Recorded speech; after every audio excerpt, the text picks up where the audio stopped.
The next thing she knows, he's pulling out a taser gun and putting it in her face, like inches from her face. And he says, if you don't get out of the vehicle, I will light you up.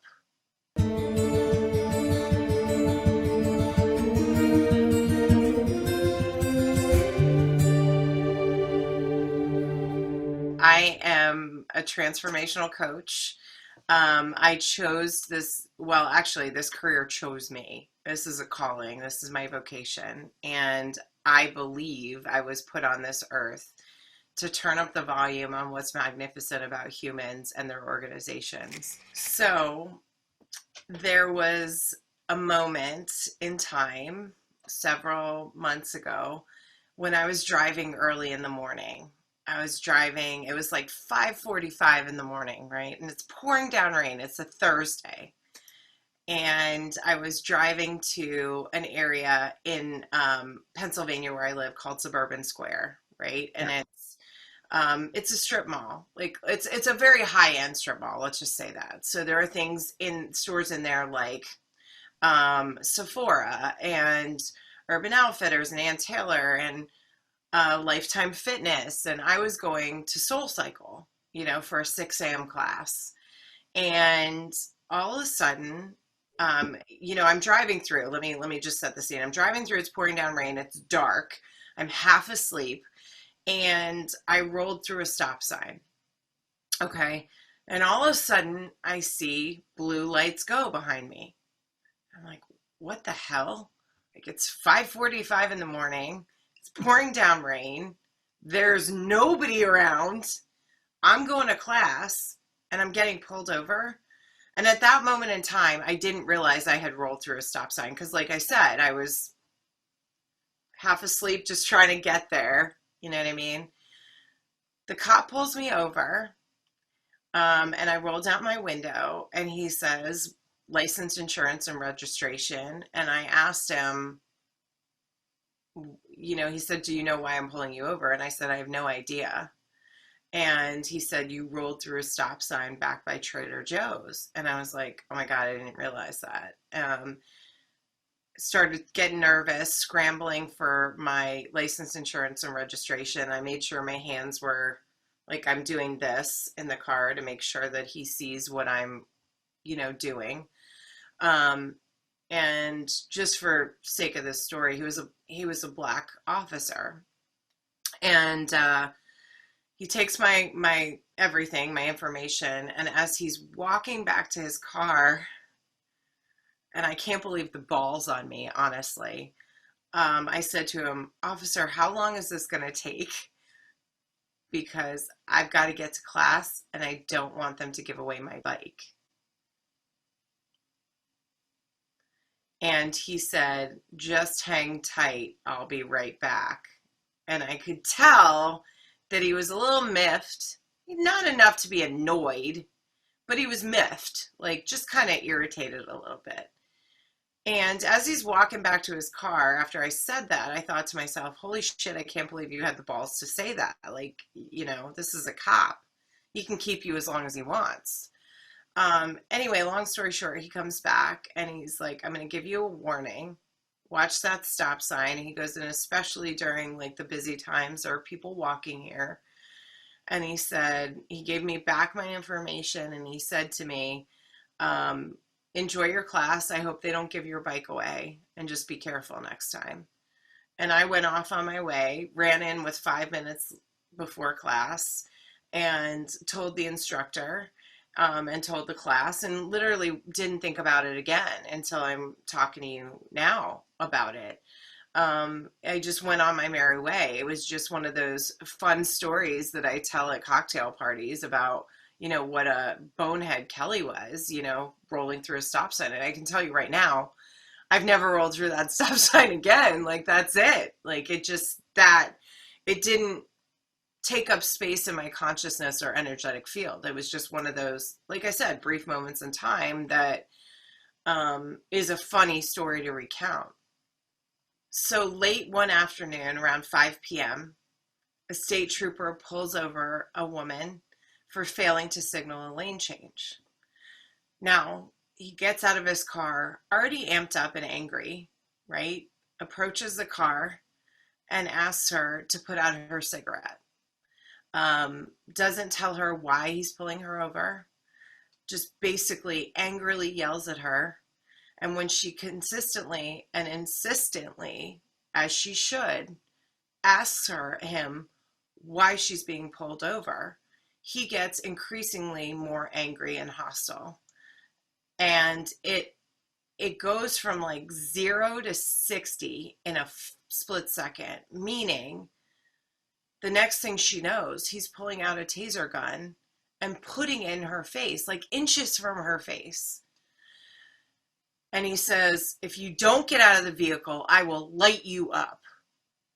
Now, she doesn't get out. He ends up putting her in cuffs and taking her to jail for failing to signal a lane change. Okay, so let's get this in our minds.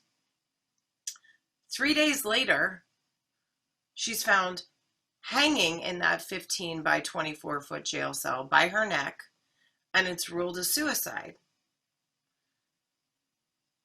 So how does failing to signal a lane change lead to a suicide? So my issue is the blatant hypocrisy in these two stories, right? And here are the questions that come up for me, because at first you look at these situations side by side and you go, what's wrong with this picture, right? And my questions are, how did a citation lead to a suicide? And why was such brutal force used by the officer in the second situation and not in my situation?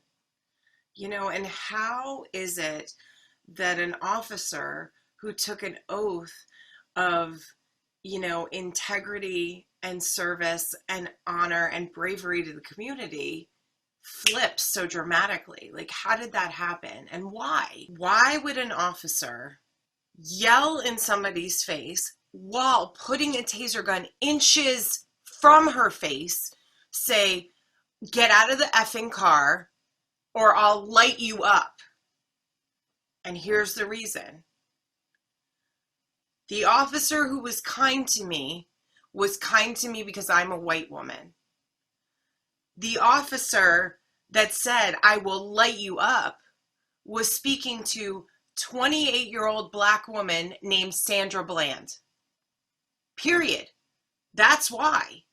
So I have some statistics about police violence and race in America, and I'm going to read them so you have the facts and the data about what is going on in our country.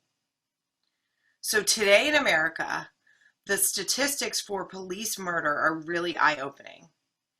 In 2019, across our country, 1,098 people were murdered by the police. Where you live matters. You are 6 times more likely to be killed by police in Oklahoma than you are in Georgia. In Buffalo, New York, 0 people were killed by the police between 2013 and 2016. In Orlando, Florida, 13 people were killed by police during the same time frame.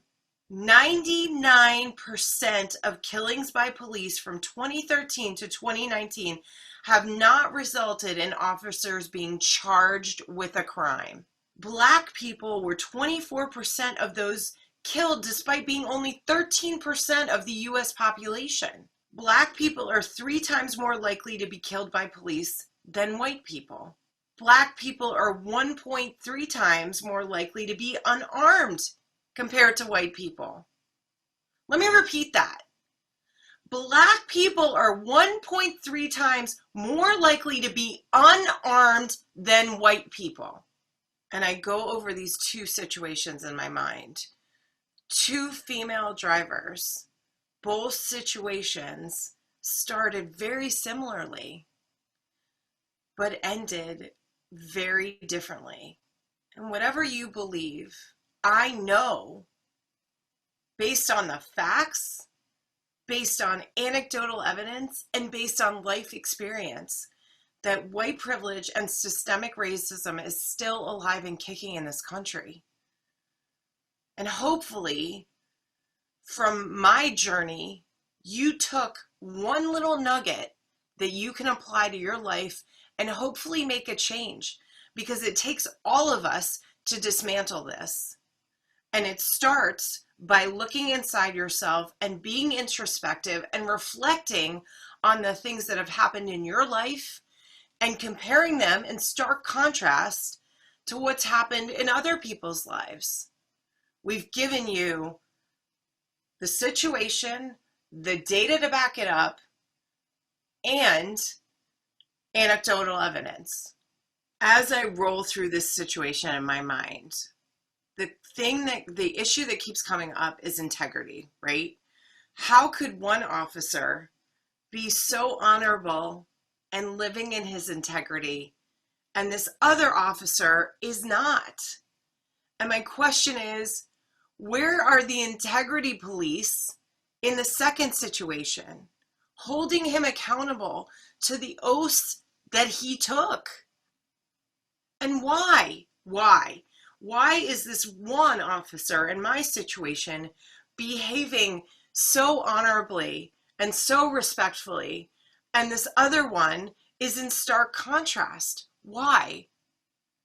And why isn't the hypocrisy put in check immediately? So in the case of Dred Scott with Chief Justice Taney, you know, that quote, the original quote that we started this episode with, for me, when I read it, it felt like somebody was standing on somebody else's neck, oppressing them. And even though that quote came from 1857, it's still breathing and living nowadays. It shows not only racism, but it shows classism. Like, if you can think about it, right? That quote from Chief Justice Taney, referring to the Dred Scott case, shows the difference, right? Black people are still not equal, right? They're still not on a level playing field. There's still somebody kneeling on their neck, keeping that racist system and policies and procedures alive. Reflecting on the quote that we opened this series with, this episode with, when a ruling is handed down from the highest court in the land, the Supreme Court, from Chief Justice Taney,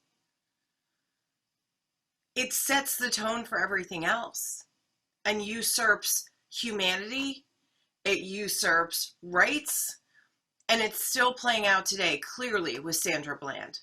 And I'll tell you, for a long time, I've been feeling like I needed to speak out about what is going on in our society, but I have felt like I was on the set of The Wizard of Oz, right? Where it's beautiful and colorful, and, you know, the yellow brick road is there, and everybody is led to the pot of gold. And then Toto runs, pulls back the curtain, and you hear, pay no attention to the man behind the curtain. You realize you've been fed and manipulated and mind controlled. And while you may have been living in this sunshine, glitter, rainbow, sparkly world, more than half of the country has been living in a nightmare. And that awareness coming up into my consciousness made me aware of the things that I did to either ignore it, be complicit, or, you know, breathe life into a system that conditioned you, which we all know now that racism is a system. It's not an event, it's not a person, it's a system that has conditioned us. And all of us as white people have racist tendencies. So when I was awake to that, I realized that I needed to course correct, because I can't, as my one human, fix 450 years of systems, policies, and oppression. But what I can do is take my power back and look inside myself. And as Rumi said, Yesterday I was clever, I tried to change the world. Today I'm wise, I am changing myself. So this series is all about how I'm changing myself and what I'm waking up to in terms of knowledge about racism.